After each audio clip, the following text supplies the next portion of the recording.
ನನ್ನೆಲ್ಲ ಆತ್ಮೀಯ ವಿದ್ಯಾರ್ಥಿ ಬಳಗಕ್ಕೆ ನಿಮ್ಮ ಸಚಿನ್ ರವಿಕುಮಾರ್ ಮಾಡುವ ನಮಸ್ಕಾರಗಳು. ಈ ದಿನ ನಾವು ವಿಜ್ಞಾನ ವಿಷಯ ಮೀನ್ಸ್ ಸೈನ್ಸ್ ಸಬ್ಜೆಕ್ಟ್ನ first chapter that is chemical reaction and equation ಪಾಠದಲ್ಲಿ ಪಾರ್ಟ್ 1 ನಾವು ನೋಡೋಣ. ಇದರಲ್ಲಿ ಫಸ್ಟು ನಾವು ಮೈಂಡ್ ಮ್ಯಾಪ್ನ ನೋಡ್ತಾ ಹೋಗೋಣ. ಇದರಲ್ಲಿ ಏನೇನ ಕಲಿತಾ ಇದ್ದೀವಿ ಅಂತ ಹೇಳಿ. ಓಕೆ, ಇದರಲ್ಲಿ chemical equation, chemical reaction and characteristics of chemical reaction ಅಂತಕ್ಕಂಥ 3 ಪಾರ್ಟ್ ಬರುತ್ತೆ. ಇದರಲ್ಲಿ ಕೆಮಿಕಲ್ ಈಕ್ವೇಷನ್ನಲ್ಲಿ ನಾವು ರಿಯಾಕ್ಟೆಂಟ್ಸ್ ಮತ್ತು ಪ್ರಾಡಕ್ಟ್ಸ್ಗಳ ಬಗ್ಗೆ ನೋಡ್ತಾ ಹೋಗ್ತೀವಿ. ಹಾಗೆಯೇ ಕೆಮಿಕಲ್ ಈಕ್ವೇಷನ್ನ ಯಾವ ರೀತಿ ಬ್ಯಾಲೆನ್ಸ್ ಮಾಡೋದು ಅನ್ನೋದ್ರ ಬಗ್ಗೆ ನೋಡ್ತಾ ಹೋಗ್ತೀವಿ. ಮತ್ತು ಕೆಮಿಕಲ್ ರಿಯಾಕ್ಷನಲ್ಲಿ ಟೈಪ್ಸ್ ಆಫ್ ಕೆಮಿಕಲ್ ರಿಯಾಕ್ಷನ್ಸ್ ನೋಡ್ತೀವಿ. ಆ ಟೈಪ್ಸ್ ಆಫ್ ಕೆಮಿಕಲ್ ರಿಯಾಕ್ಷನಲ್ಲಿ ಮೊದಲನೇದು combination reaction, next decomposition reaction, next displacement reaction, next double displacement reaction, then oxidation and reduction reaction. Within the combination reaction we have to discuss about the exothermic reaction. Within that decomposition reaction we have to discuss about the endothermic reaction. Within the oxidation reaction we have to discuss about the effects of oxidation in our everyday life, that is corrosion and rancidity. Idistu namma ee ಪಾಠದ ಒಟ್ಟಾರೆ ಸಾರಾಂಶ means that is the mind map. ಇದರಲ್ಲಿ ಒಂದೊಂದಾಗಿ ನಾವು ನೋಡ್ತಾ ಹೋಗೋದಾದರೆ, ಮೊದಲನೇದಾಗಿ chemical ಈಕ್ವೇಷನ್ಗಿಂತ ಮುಂಚಿತವಾಗಿ ನಾವು first what is chemical reaction ಅನ್ನೋದನ್ನು ತಿಳ್ಕೊಬೇಕಾಗತ್ತೆ. ಹಾಗಾದರೆ ಕೆಮಿಕಲ್ ರಿಯಾಕ್ಷನ್ ಅಂತಂದರೆ ಏನು? What is chemical reaction? The process where reactants are transformed into product, that is called as chemical reaction. Means ಒಂದು ಪ್ರೋಸೆಸ್ಸು, ಅದರಲ್ಲಿ ರಿಯಾಕ್ಟೆಂಟ್ಸ್ಗಳು ಪ್ರಾಡಕ್ಟ್ಸ್ ಆಗಿ ಟ್ರಾನ್ಸ್ಫಾರ್ಮ್ ಆಗ್ತವೆ. ಆ ಥರದನ್ನು ನಾವು ಕೆಮಿಕಲ್ ರಿಯಾಕ್ಷನ್ ಅಂತ ಹೇಳಿ ಕರಿತೀವಿ. ಈ ಕೆಮಿಕಲ್ ರಿಯಾಕ್ಷನಲ್ಲಿ ಕ್ಯಾರೆಕ್ಟರಿಸ್ಟಿಕ್ಸ್ ಫೀಚರ್ಸ್ಗಳು ಏನು ಬರುತ್ತೆ ಅಂತ ನೋಡೋದಾದರೆ, ಒಂದು ಕೆಮಿಕಲ್ ರಿಯಾಕ್ಷನ್ ಆಗಿದೆ ಅಂತ ನಾವು ತಿಳ್ಕೊಬೇಕಾದ್ರೆ ಆ ಒಂದು ಮ್ಯಾಟರ್ನ ಸ್ಥಿತಿ ಮೀನ್ಸ್ ಸ್ಟೇಟ್ ಚೇಂಜ್ ಆಗಿರಬೇಕು, ಅದರ ಕಲರ್ ಚೇಂಜ್ ಆಗಿರಬೇಕು, ಹಾಗೆಯೇ ಅದರ ಟೆಂಪ್ರೇಚರಲ್ಲಿ ಚೇಂಜಸ್ ಇರಬೇಕು, ಅದರ ಜೊತೆಗೆ ಗ್ಯಾಸ್ ಎವಲ್ಯೂಷನ್ ಆಗಬೇಕು. These are the common characteristic features in a chemical reaction. What are those? That is the change in state, change in colour, change in temperature, evolution of gas. ನಮ್ಮ next concept ಬಂದು chemical equation. What is chemical equation? First of all, chemical reaction represented in a form of symbols in which the reactants and the products are expressed by their respective chemical formula. ಅಂದರೆ ನಮ್ಮ chemical reaction ಏನನ್ನ represent ಮಾಡುತ್ತೆ ಅಂದರೆ, ಕೆಲವೊಂದಷ್ಟು ಸಿಂಬಲ್ಸ್ನ represent ಮಾಡುತ್ತೆ. ಹಾಗೆಯೇ ಆ ಸಿಂಬಲ್ಸ್ಗಳು ಯಾವುದ್ರದ್ದಾಗಿರುತ್ತೆ ಅಂದರೆ ಅದರ ರಿಯಾಕ್ಟೆಂಟ್ಸ್ ಮತ್ತು ಪ್ರಾಡಕ್ಟ್ಸ್ಗಳನ್ನ ಎಕ್ಸ್ಪ್ರೆಸ್ ಮಾಡ್ತಾ ಇರುತ್ತೆ. ಫಾರ್ ಎಕ್ಸಾಂಪಲ್, ಅದನ್ನು ನಾವೇನಂತ ಕರಿತೀವಿ ಅಂದರೆ ಕೆಮಿಕಲ್ ಫಾರ್ಮುಲಾ ಅಂತ ಹೇಳ್ತೀವಿ. ಅದಕ್ಕೊಂದು ಎಕ್ಸಾಂಪಲ್ನ ನಾವು ನೋಡೋದಾದರೆ, zinc plus H2SO4 is gives to ZnSO4 plus H2. ಇಲ್ಲಿ ಏನು Zn ಇದೆಯಲ್ಲ, ಇದು ಜಿಂಕು, H2SO4 ಇರೋದು ಸಲ್ಫ್ಯೂರಿಕ್ ಆ್ಯಸಿಡ್ಡು, ಮತ್ತು ZnSO4 ಅಂತಂದರೆ ಜಿಂಕ್ ಸಲ್ಫೇಟ್, ಮತ್ತು ಹೈಡ್ರೋಜನ್ ಗ್ಯಾಸು ಎವಲ್ಯೂಟ್ ಆಗ್ತಿದೆ ಅಂತ ಹೇಳಿ ಇದೊಂದು ಫಾರ್ಮುಲಾನ ಕೊಟ್ಟಿದ್ವಿ. Here the reactants that is present in the LHS means ಇಲ್ಲಿ ಆರೋ ಮಾರ್ಕ್ ಏನಿದೆಯಲ್ಲ ಅದರ ಎಡಬದಿಯಲ್ಲಿ ಕಾಣ್ತಿರೋದೆಲ್ಲ ಲೆಫ್ಟ್ ಹ್ಯಾಂಡ್ ಸೈಡ್, ಆರೋ ಮಾರ್ಕ್ನ ಬಲಬದಿಯಲ್ಲಿ ಕಾಣ್ತಿರೋದೆಲ್ಲ right hand side means RHS ಅಂತ ಕರಿತೀವಿ. ಆ LHS ಅಲ್ಲಿರ್ತಕ್ಕಂಥದ್ದನ್ನು ನಾವು ರಿಯಾಕ್ಟೆಂಟ್ಸ್ ಅಂತ ಕರೆದ್ರೆ ಅದನ್ನು ನಾವೇನಂತ ಕರಿತೀವಿ? The substance that undergoes chemical change in the reaction. The product in the RHS, the new substance formed during the reaction. ಹಾಗೆಯೇ ಪ್ರಾಡಕ್ಟ್ ಮತ್ತು ರಿಯಾಕ್ಟೆಂಟ್ ನಡುವೆ ಒಂದು ಆರೋ ಮಾರ್ಕ್ ಇದೆಯಲ್ಲ, ಆ ಆರೋ ಹೆಡ್ ಏನನ್ನು ಶೋ ಮಾಡುತ್ತೆ ಅಂದರೆ ಡೈರೆಕ್ಷನ್ ಆಫ್ ದ ರಿಯಾಕ್ಷನನ್ನು ಅದು ಶೋ ಅಪ್ ಮಾಡುತ್ತೆ. ಈಗ ನಿಮಗೆ ಕೆಮಿಕಲ್ ಈಕ್ವೇಷನ್ ಅಂತಂದರೆ ಏನು ಅಂತ ಗೊತ್ತಾಗಿದೆ. ಹಾಗೆಯೇ ಈ ಕೆಮಿಕಲ್ ಈಕ್ವೇಷನಲ್ಲಿ ಏನು ಸಿಂಬಲ್ಸ್ ಇದೆಯಲ್ಲ, ಏನು ರಿಯಾಕ್ಟೆಂಟ್ಸ್ ಇದೆಯಲ್ಲ, ಹಾಗೆಯೇ ಪ್ರಾಡಕ್ಟ್ ಏನಿದೆಯಲ್ಲ, ಇದರಲ್ಲಿರ್ತಕ್ಕಂತಹ ಆಟಮ್ಸ್ ಮೀನ್ಸ್ ಎಲಿಮೆಂಟ್ಸ್ಗಳನ್ನ ನಾವು ಒಂದೊಂದಾಗಿ ಕ್ಯಾಲ್ಕುಲೇಟ್ ಮಾಡ್ತಾ ಹೋಗೋಣ. ಎಷ್ಟೆಷ್ಟಿದೆ ಅಂತ ನೋಡ್ತಾ ಹೋಗೋಣ. ಅದು count and compare the number of atoms of each element on the LHS and RHS of the arrow. Is the number of atoms of each element the same on both sides? ಇಲ್ಲ.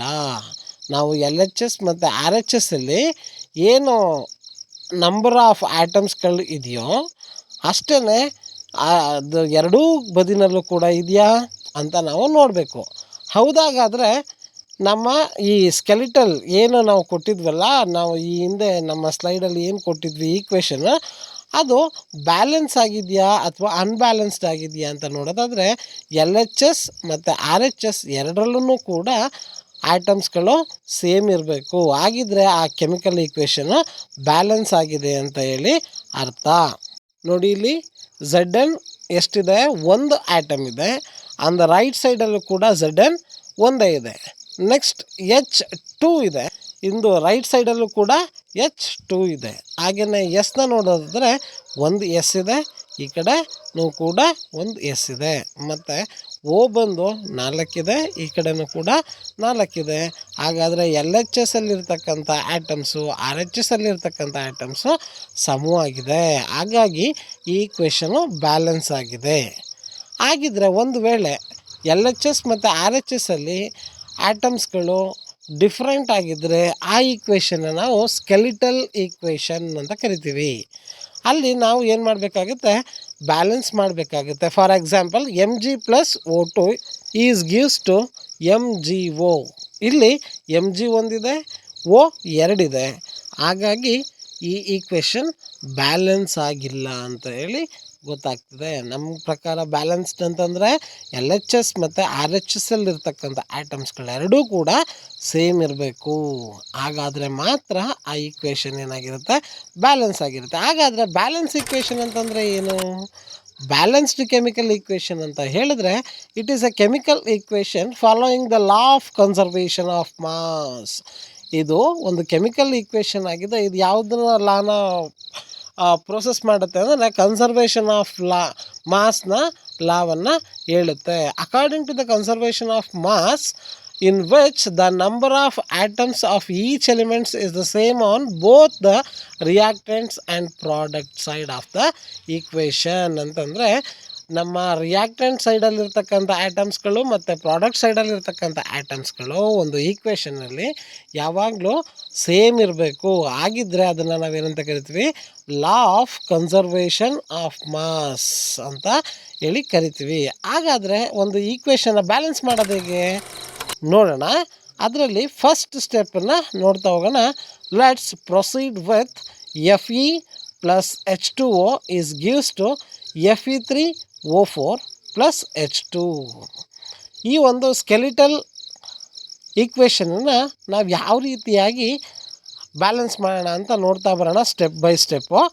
ಅದರಲ್ಲಿ first step ಬಂದು list the number of atoms of different elements present in the unbalanced equation ಅಂತ ಹೇಳಿದ್ರೆ ನಾವೇನು ಮೇಲ್ಗಡೆ ಕೊಟ್ಟಿದ್ದೀವಲ್ಲ ಆ skeletal ಈಕ್ವೇಷನ್ನು, ಆ skeletal ಈಕ್ವೇಷನಲ್ಲಿರ್ತಕ್ಕಂಥ ಎಲಿಮೆಂಟ್ಸ್ಗಳು ಎಷ್ಟೆಷ್ಟಿದೆ ಅಂತ ಹೇಳಿ ನಾವು ನೋಟ್ ಡೌನ್ ಮಾಡ್ತಾ ಬರೋಣ.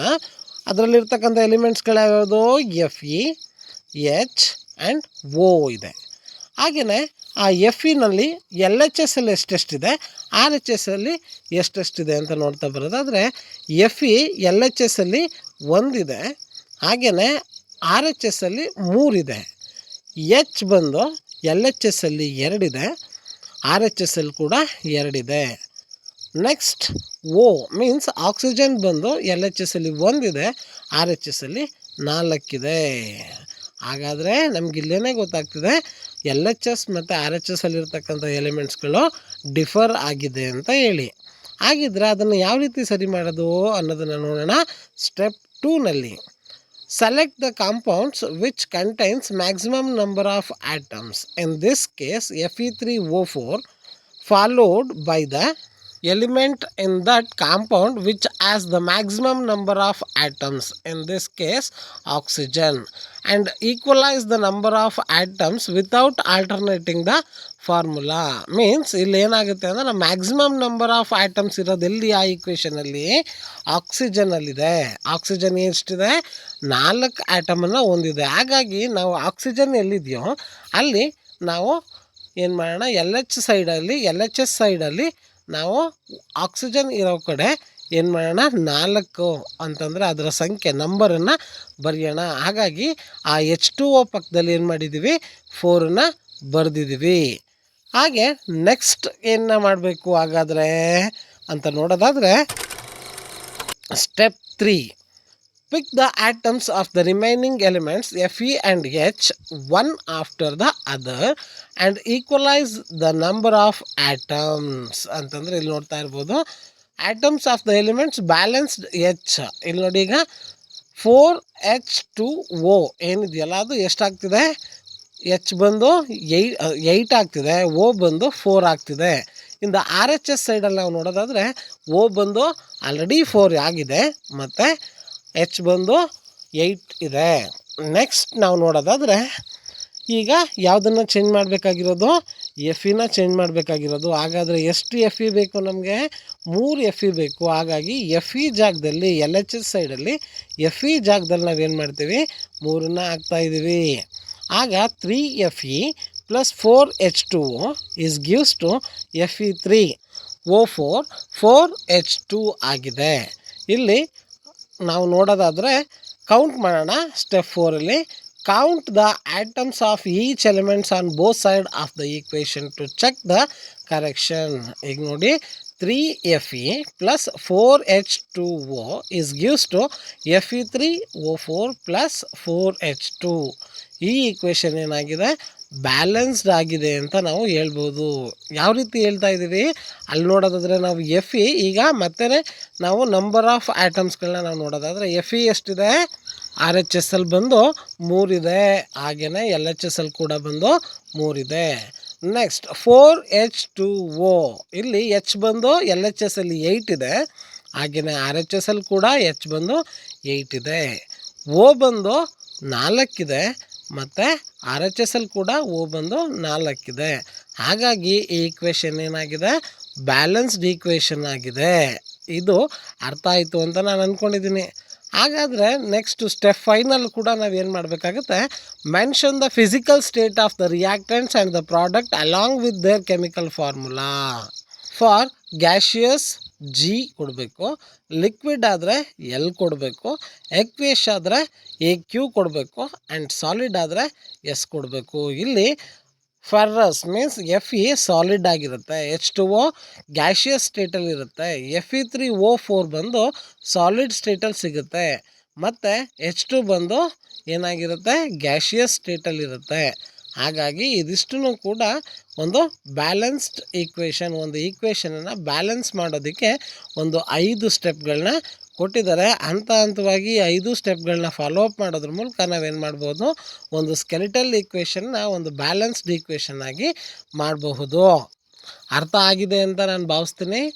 ಈ ಒಂದು ವಿಡಿಯೋದಲ್ಲಿ ನಾವೇನು ಮಾಡಿದ್ವಿ, ಕೆಮಿಕಲ್ ರಿಯಾಕ್ಷನ್ ಅಂತಂದರೆ ಏನು, ಆ ರಿಯಾಕ್ಷನಲ್ಲಿ ಏನೇನೆಲ್ಲ ಕ್ಯಾರೆಕ್ಟರಿಸ್ಟಿಕ್ ಫೀಚರ್ಸ್ಗಳು ಬರುತ್ತೆ, ಮತ್ತು ಕೆಮಿಕಲ್ ಈಕ್ವೇಷನ್ ಅಂತಂದರೆ ಏನು, ಆ ಕೆಮಿಕಲ್ ಈಕ್ವೇಷನ್ಗೆ ಎಕ್ಸಾಂಪಲ್ ಯಾವ ಥರ ಇರುತ್ತೆ, ಮತ್ತು ಬ್ಯಾಲೆನ್ಸ್ಡ್ ಕೆಮಿಕಲ್ ಈಕ್ವೇಷನ್ ಅಂತಂದರೆ ಏನು, ಅದನ್ನು ಯಾವ ರೀತಿ ಬ್ಯಾಲೆನ್ಸ್ ಮಾಡ್ತೀವಿ ಅನ್ನೋದನ್ನು ನೋಡಿದ್ದೀವಿ 5 ಸ್ಟೆಪ್ಗಳಲ್ಲಿ. ಇದಿಷ್ಟು ನಿಮ್ಮ ಪಾರ್ಟ್ 1 ಆಗಿತ್ತು.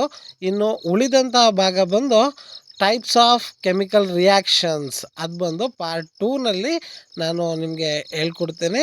ಹಾಗೆಯೇ ದಯವಿಟ್ಟು ಎಲ್ಲರೂ ಕೂಡ ಈ ವಿಡಿಯೋನ ಲೈಕ್ ಮಾಡಿ, ಶೇರ್ ಮಾಡಿ ಮತ್ತು ಸಬ್ಸ್ಕ್ರೈಬ್ ಮಾಡಿ. Thank you for all.